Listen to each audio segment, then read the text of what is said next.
Judicial dream YouTube channel पर आप सभी का स्वागत है। आज हम भारतीय दंड विधान यानी इंडियन क्रिमिनल लॉ के एक काफ़ी अहम विषय पर बात करने वाले हैं, कल्पेबल होमिसाइड, मतलब आपराधिक मानव वध। पहले ये आईपीसी की धारा 299 में था और अब ये नए भारतीय न्याय संहिता बीएनएस 2023 की धारा 101 में है। हाँ, ये एक बहुत ही फंडामेंटल टॉपिक है क्रिमिनल लॉ का। बिल्कुल। तो आज हम यही समझेंगे कि ये आपराधिक मानव वध आखिर है क्या, इसके जरूरी तत्व मतलब इंग्रेडिएंट्स क्या हैं, कुछ खास केस लॉज भी देखेंगे और हाँ, सबसे जरूरी आईपीसी और बीएनएस में मुख्य अंतर क्या आए हैं। ठीक है, तो चलिए शुरू करते हैं। सबसे पहले यही समझते हैं, ये शब्द कल्पेबल होमिसाइड, इसका मतलब क्या हुआ। देखो इसमें दो शब्द हैं, कल्पेबल और होमिसाइड। होमिसाइड मतलब किसी इंसान द्वारा दूसरे इंसान की जान लेना, सीधा सा मतलब। और कल्पेबल मतलब जिस पर आपराधिक दोष लगाया जा सके, क्रिमिनली ब्लेमवर्दी।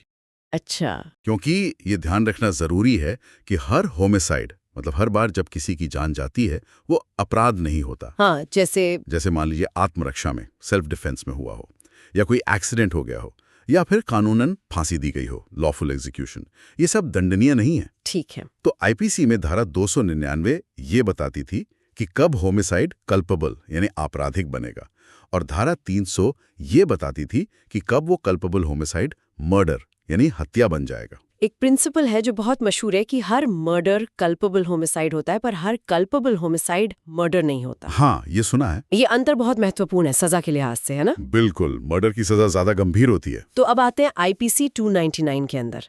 इसमें आपने कहा 3 क्लॉज है, ये क्या बताते हैं। हाँ, इसमें 3 स्थितियां बताई गई हैं जो बेसिकली मेंटल इंटेंट मतलब मन के इरादे की अलग अलग डिग्री दिखाती हैं। अच्छा, तो पहली वाली क्या है, क्लॉज ए। पहली है मृत्यु कारित करने के इरादे से, मतलब इंटेंशन टू कॉज डेथ। ये तो सीधा लग रहा है, जानबूझकर मारना। हाँ, ये सबसे गंभीर और स्पष्ट स्थिति है।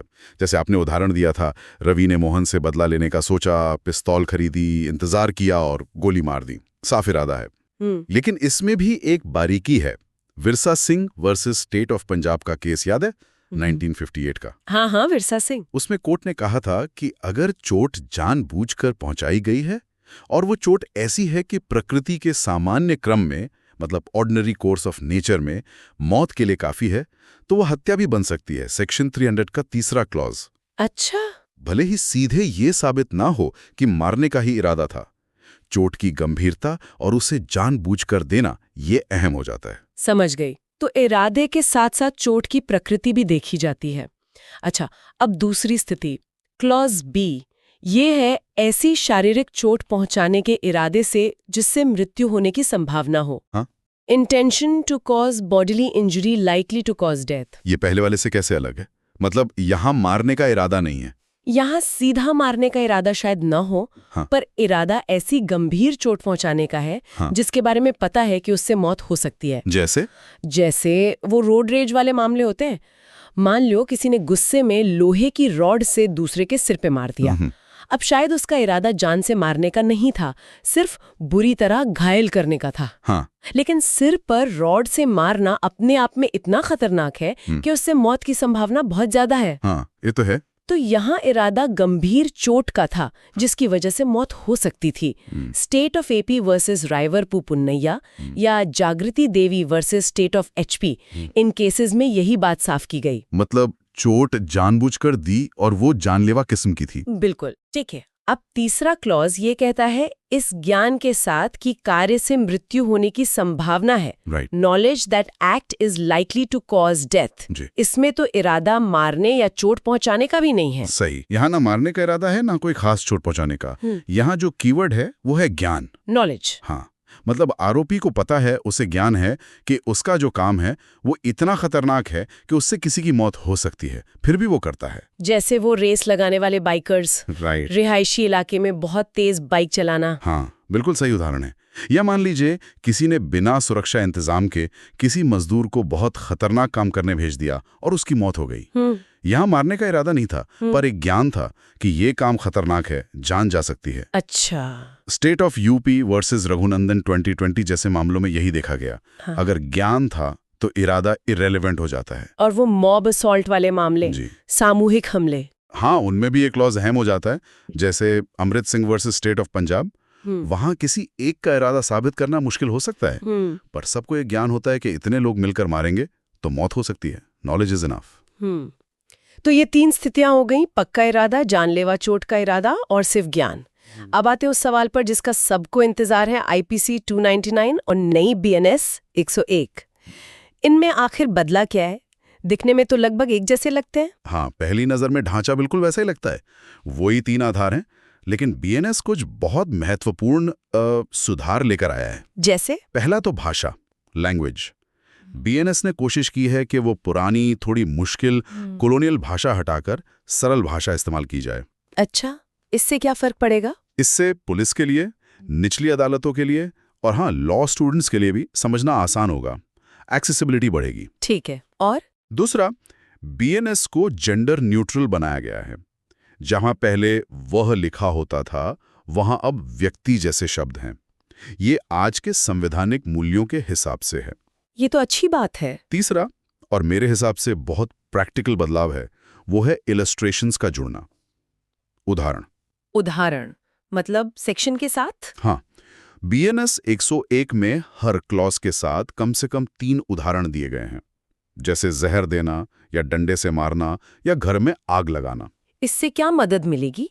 इससे कानून को असल जिंदगी की सिचुएशन से जोड़ना आसान हो जाता है। पहले जजों को, वकीलों को केस लॉ पर बहुत निर्भर रहना पड़ता था, ये समझने के लिए कि कौन सा क्लॉज लगेगा। अब स्टैच्यूट में ही उदाहरण है, तो एक तरह से कानून की समझ डेमोक्रेटाइज हो रही है।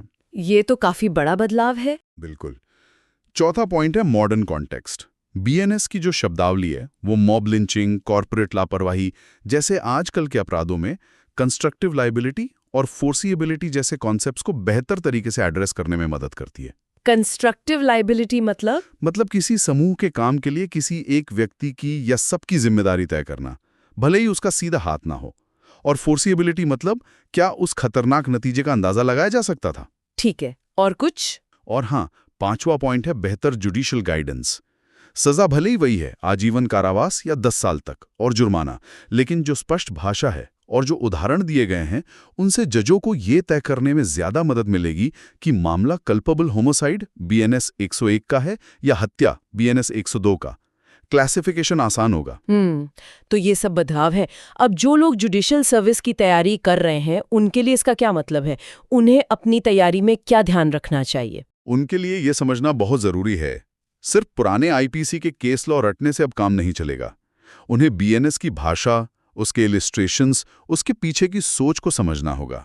मतलब फोकस शिफ्ट करना होगा। हाँ, फोकस इस पर होना चाहिए कि कैसे इंटेंट और नॉलेज के बीच का फर्क असल सिचुएशन में अप्लाई होता है, जैसा कि बीएनएस में उदाहरणों से समझाया गया है। अब स्टैट्यूटरी लैंग्वेज और इलस्ट्रेशंस पर ज्यादा ध्यान देना होगा।